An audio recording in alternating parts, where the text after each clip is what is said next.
E aí, pessoal, tudo bem? Aqui é Delberis, professor e diretor do Departamento de Engenharia Elétrica da PUC. Esse canal é sobre sistemas de potência. Se você gosta desse tipo de conteúdo, considere se inscrever, deixa um like para que esse vídeo ou esses vídeos, né, que vocês têm acompanhado possam chegar a mais pessoas. Eu tenho feito uma série, vocês sabem, né, sobre o sistema elétrico, desde a geração, passando para a transmissão, distribuição e consumo. Agora a gente chegou no consumo de energia elétrica. Eu já falei sobre contrato de demanda, já falei sobre o uso de sistemas fotovoltaicos, né, para grandes consumidores. E eu cheguei num ponto agora em que o consumidor ele pode escolher entre dois ambientes de contratação.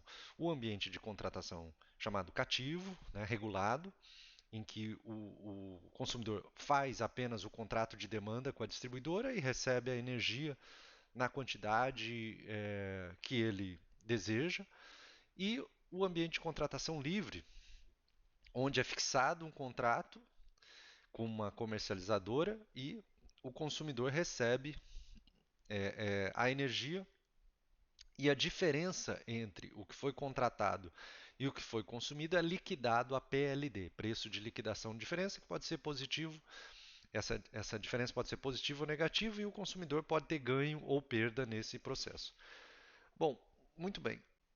Esse, essa separação do mercado ela aconteceu ali no início dos anos 2000, e foi um sucesso, porque coincidiu com um período onde você tinha fontes renováveis também sendo incorporadas ao sistema elétrico, majoritariamente na época eólica. Agora também tem solar, mas na época era eólica, biomassa, PCHs, né, que estavam sendo incorporadas ao sistema.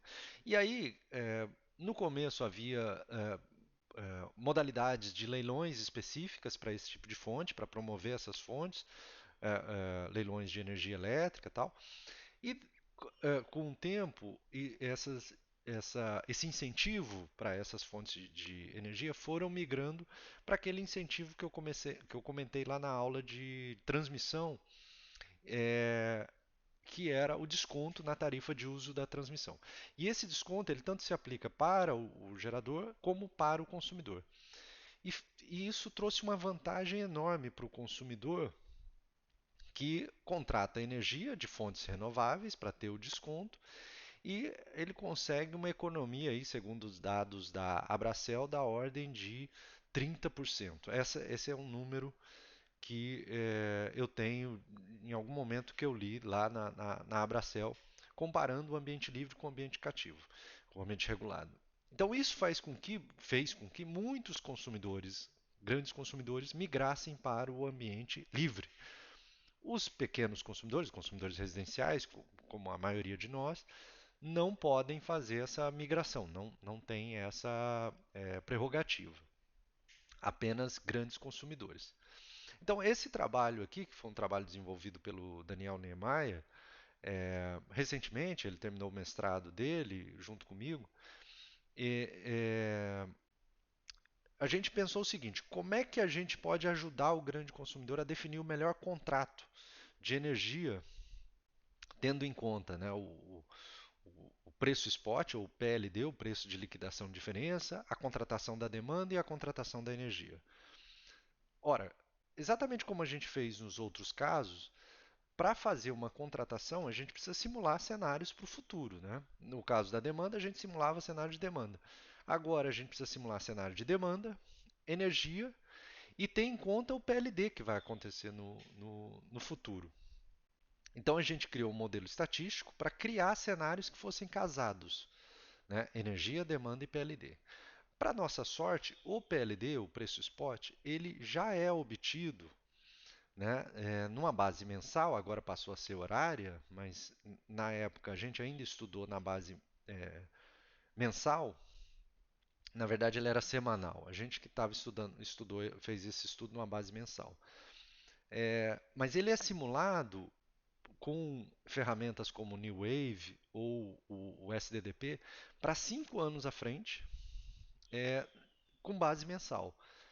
Então o que que a gente pensou? Ora, vamos simular o PLD adiante, vamos capturar a correlação, se ela existe, entre energia, demanda e PLD e simula e faz um modelo estatístico para simular a energia e a demanda para o futuro, casados e também casados com o PLD. Uma pergunta que surge é: mas existe correlação entre PLD, demanda e energia, né? PLD é uma variável sistêmica, depende do regime de chuvas, despacho de termoelétrica, etc, etc. E a pergunta, na verdade, não deveria ser essa. A gente sempre deve assumir que existe algum tipo de correlação. O caso é que as pessoas sempre pensam que correlação tem a ver com causa. E pode ter a ver com causa, mas não necessariamente tem a ver com causa. Correlação é uma variável estatística é, que olha um histórico de dados e vê se uma coisa sobe junto com a outra, se uma coisa cai junto com a outra, existe uma correlação. Ou se uma coisa sobe, outra coisa desce, tem uma correlação negativa. Agora, se não há essa correlação, há uma correlação neutra, aí tudo bem, não há correlação. Mas tem uma frase que eu acho muito marcante nesse sentido que diz que correlation does not imply in causation, ou seja, você não precisa ter uma causa para que a correlação exista. Tá? A correlação ela pode existir como uma grandeza estatística. Tá? E a gente pode tirar proveito disso, como a gente fez nesse estudo relacionando PLD, demanda e energia.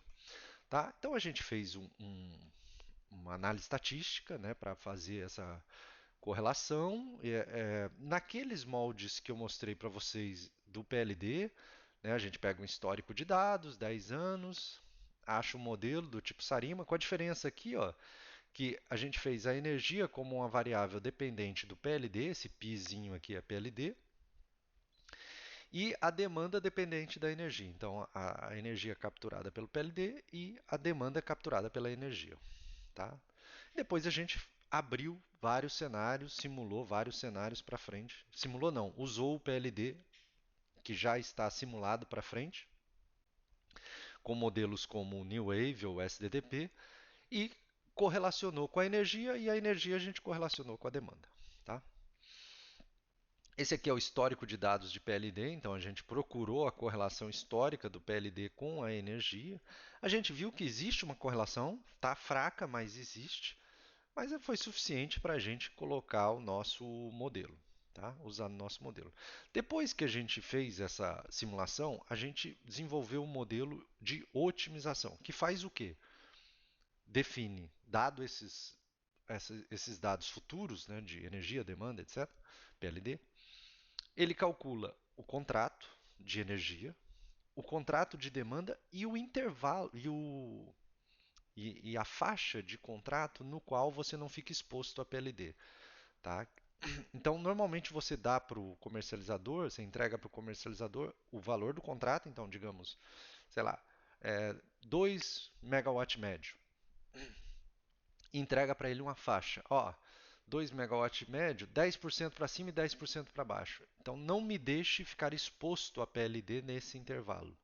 Tá? É isso que diz um contrato que é feito dessa forma. Ou 15% para cima ou para baixo. É claro que essa variação vai implicar numa variação também de preço, né? Quanto maior é a faixa que ele te dá, maior tende a ser o preço para compensar essa incerteza que o consumidor não vai ter, né? Com relação aonde a energia dele pode ser maior ou menor do que a demanda e o valor do PLD. Tá? Então a gente colocou tudo isso dentro de um modelo de otimização. De novo, não vou detalhar o modelo de otimização que a gente fez, vou focar mais nos resultados. E aqui estão os resultados. A gente simulou os resultados para dois casos de preço. Um com preço a R$ 200 o megawatt-hora, o preço da energia, ou seja, isso a gente fixa, né, é dado, e outro com preço a R$ 100 o megawatt-hora. E usou três valores de lambda. Lembra do lambda? O lambda é quem define se o consumidor menos avesso a risco, o caso de lambda igual a zero, e lambda igual a 1 mais avesso a risco. Bom, para o preço de R$ 200 megawatt-hora, a gente vê o seguinte, ó, o contrato de energia que esse consumidor deveria firmar é de 720. A energia média consumida ao longo de um ano é de 1.038. Ou seja, esse consumidor aqui, ele tem um contrato menor do que a quantidade de energia. Ele vai ficar exposto positivamente ao PLD.